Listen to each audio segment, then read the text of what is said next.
ह्यांच्या बापाची मुंबई, ह्यांच्या बापाचा महाराष्ट्र आहे का? काय चाललंय? कोण हे ठरवणार? माफ करा, मला हा शब्द वाईट आहे. तुम्ही दाखवणार आहात मला माहिती आहे. मी माफी मागतोय. त्याचं कारण असं आहे की आमचाही उद्रेक होतोय. अशा पद्धतीने या महाराष्ट्रामध्ये, या मुंबईमध्ये असेल, कल्याणमध्ये असेल, कल्याणची घटना काय दर्शवते?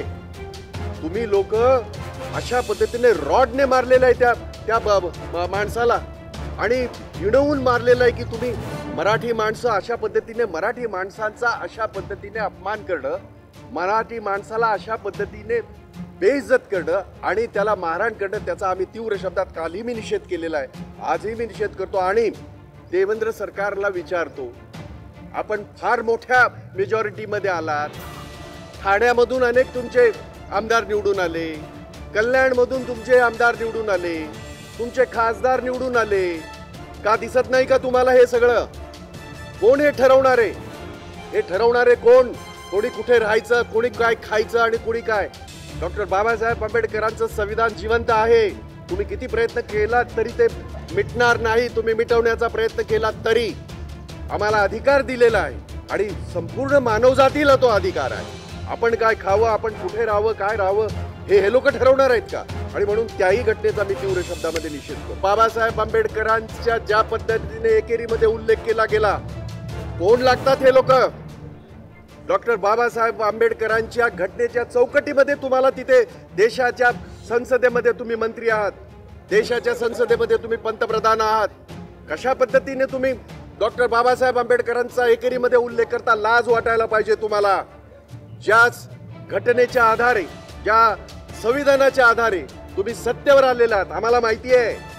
ईव्हीएम देवीला तुम्ही कब्जामध्ये ठेवून सगळी तुमची सत्ता येते, केंद्रातली सुद्धा आणि राज्यातली सुद्धा. परंतु तो वेगळा विषय आहे, त्यावेळेला बोलू.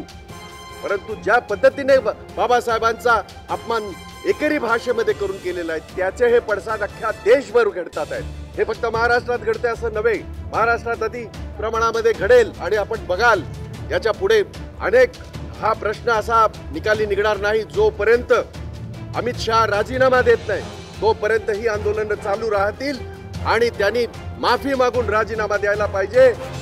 घटनाकार, घटनेचे शिल्पकार बाबासाहेब आंबेडकरांचा उल्लेख ज्या पद्धतीने त्याने तुच्छपणे केलेला आहे, त्याच्या विरोधामध्ये, त्याच्या निषेधार्थ अख्ख्या देशभर हे आंदोलन सुरू.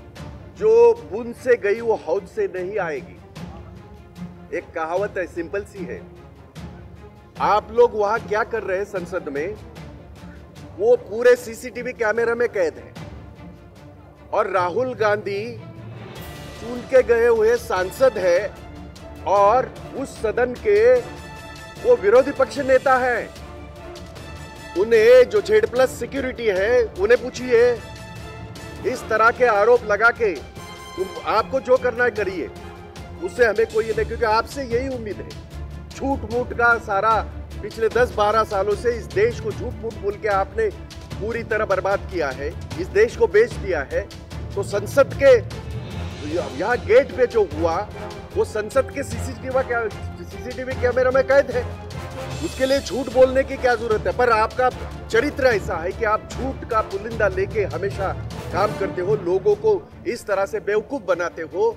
तो इसका जो है उसकी तहकीकात हो जाए. राहुल गांधी जी ने खुद कहा है, क्योंकि राहुल गांधी को आप मना कैसे कर सकते हैं?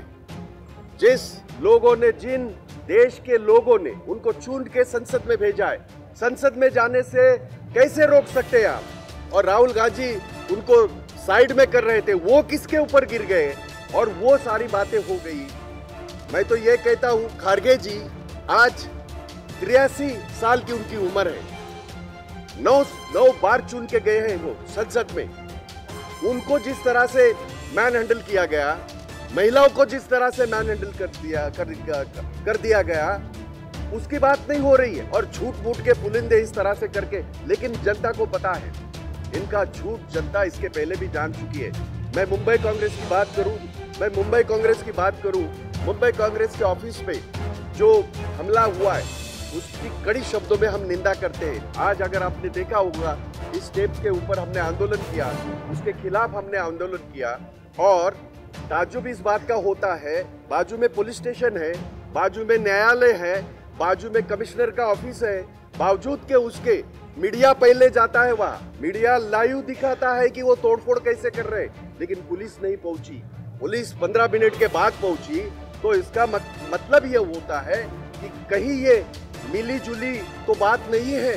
जिस ढंग से 100 लोग गुंडागिर्दी करके कांग्रेस के ऑफिस में घुस जाते, हमने कभी नहीं ऐसा किया। मैं खुद 3 साल मुंबई कांग्रेस का अध्यक्ष रहा, हमने भी बहुत आंदोलन किए उनके खिलाफ, लेकिन हमने इस तरह का घटिया, इस तरह का गुंडागिर्दी हमने कभी भी नहीं किया। हम रास्ते पे आ गए, पुलिस को पता नहीं था क्या ऐसे किसी के ऑफिस में कैसे जा सकते हैं? और वो ऑफिस 100 साल से पुराना ऑफिस, जिसमें पंडित जवाहरलाल नेहरू वहां उस जगह पे बैठ चुके हैं, उस जगह पे सरदार पटेल बैठ चुके हैं, उस जगह पे इंदिरा गांधी जी बैठ चुके हैं, उस जगह पे राजीव गांधी बैठ चुके हैं। ऐसे जगह पे इस तरह का हमला होना क्या दर्शाता है? इनके दिमाग में ये जो सत्ता का जो नशा है, ये नशा सिर्फ और सिर्फ ईवीएम देवी को कब्जे में लेके किया हुआ इसलिए है। ये मैं आरोप नहीं कर रहा हूँ, आगे चल के जो भी आंदोलन होगे देखा जाएगा, पर इसका जवाब महाराष्ट्र की जनता देगी, कांग्रेस की जनता देगी, और वो दे रहे हैं, वो दे रहे हैं। और ये डॉक्टर बाबा साहब अम्बेडकर पूरे 140 करोड़ आबादी के देवता है। उनके बारे में जिस तरह से उन्होंने वक्तव्य किया है अमित शाह जी ने, उसका ये नतीजा है। और ये सिर्फ मुंबई में नहीं हो रहा, ये सिर्फ महाराष्ट्र में नहीं हो रहा है, ये पूरे देश में हो रहा है। इन्हें अगर शर्म है, इन्हें अगर जरा भी अंबेडकर जी की संविधान की अगर जरा भी उनको चिंता है, संविधान माथे पे लगा के संविधान की रक्षा नहीं होती। संविधान दिमाग में होना चाहिए, इनके दिमाग में संविधान नहीं जाएगा। इनके दिमाग में सिर्फ और सिर्फ आरएसएस का संविधान है। वो बार बार बोल चुके हैं, मुझे कहने की आवश्यकता नहीं है। उनके सांसद जो लाखों लोगों से चुन के जाते, उन्होंने सैकड़ों बार कहा है कि हमें संविधान बदली करना है। अब की बार 400 पार, ये सारे जो नारे आपने सुने होंगे, दिखाए होंगे, ये नारे क्या दर्शाते हैं? तो उसके खिलाफ हमारी लड़ाई, कानूनी लड़ाई चलते रहेगी। हम इनके जैसे गुंडागिर्दी नहीं करेंगे। हम विचारों का मुकाबला विचारों से ही करेंगे। उनका विचार नहीं है, उनका अविचार है। अविचार के खिलाफ विचारों की लढाई हम लढेंगे। मुंबई काँग्रेसच्या एका ऐतिहासिक आमच्या ऑफिसवर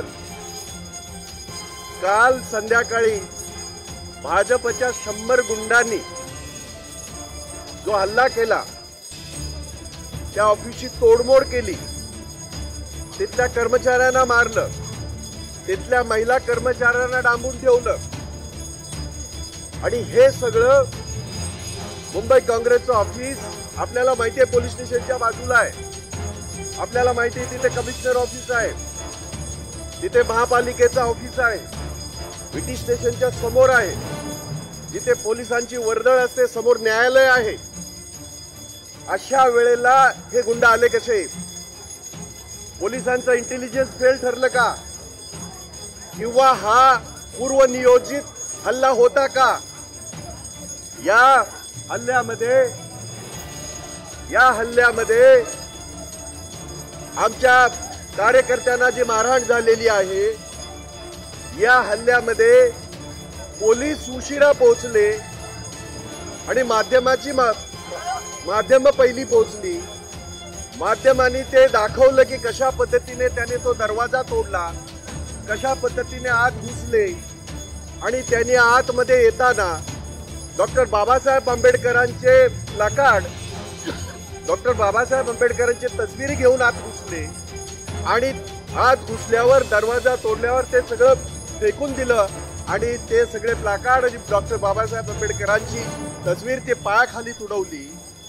यानं हे पुतना मावशीचं जे प्रेम बाबासाहेबांबद्दलचं आहे, हे अख्ख्या देशाने पाहिलेलं आहे। त्यांचे नेते ज्या पद्धतीने देशाच्या संसदेमध्ये बोललेले आहेत, त्याचे पडसाद अख्ख्या देशभर, नुसतं मुंबईमध्ये नाही, मुंबई काँग्रेसने फक्त आंदोलन केलं नाही, आम्ही आंदोलन केलं, अख्ख्या महाराष्ट्रामध्ये आंदोलन होत आहे, अख्ख्या देशभरामध्ये आंदोलन होत आहे। परंतु पोलीस ज्या पद्धतीने त्या ठिकाणी उशिरा पोहोचले आणि हा जो काय प्रकार घडला, त्याचा तीव्र शब्दामध्ये आम्ही निषेध करतो। आज आम्ही त्यासाठी सगळे या ठिकाणी उभे राहिलो होतो आणि त्यांच्या विरोधामध्ये नारेबाजी करत होतो, आमचा विरोध दर्शवत होतो। आश्चर्य एका गोष्टीचं वाटतंय, सभागृहामध्ये देवेंद्र फडणवीस भाषण तर फार चांगलं करतात, तसे ते विद्याभूषित असल्यामुळे चांगले चांगले शब्द वापरतात. समन्वयाने राहिलं पाहिजे, सगळ्यांनी अगदी शांतपणे राहिलं पाहिजे, एकमेकाचा समन्वय असला पाहिजे. आपल्याला आपल्या राज्याची प्रतिमा जी आहे ती उंचावली पाहिजे. ही राज्याची प्रतिमा आहे का? तुमचे गुंड पोलीस 15-20 मिनिटांनी उशिरा पोहोचतात, माध्यम तिथं पहिली पोहोचतात, माध्यम लाईव्ह दाखवतात कशा पद्धतीने तिथे मारहाण झाले आणि हे सांगतात आहेत की नाही पोलिसांनी लाठीचार्ज केला, तो करावाच लागतो. आम्ही आंदोलनं केलीत, शेकडो हजारो आंदोलनं केलीत, शेकडो वेळेला आम्ही लाठ्याकाठ्या खाल्ल्यात. आमचं सरकार असताना सुद्धा आमच्यावर लाठीचार्ज झालेला आहे. त्यामुळे लाठीचार्ज झाला म्हणून त्यांचा गुन्हा, त्याचं समर्थन होत नाही. त्यासाठी आज आम्ही या ठिकाणी पायऱ्यावर त्याचा विरोध करण्यासाठी आम्ही सगळे काँग्रेसचे आणि महाविकास आघाडीचे सगळे कार्यकर्ते आम्ही या ठिकाणी जमा झालो.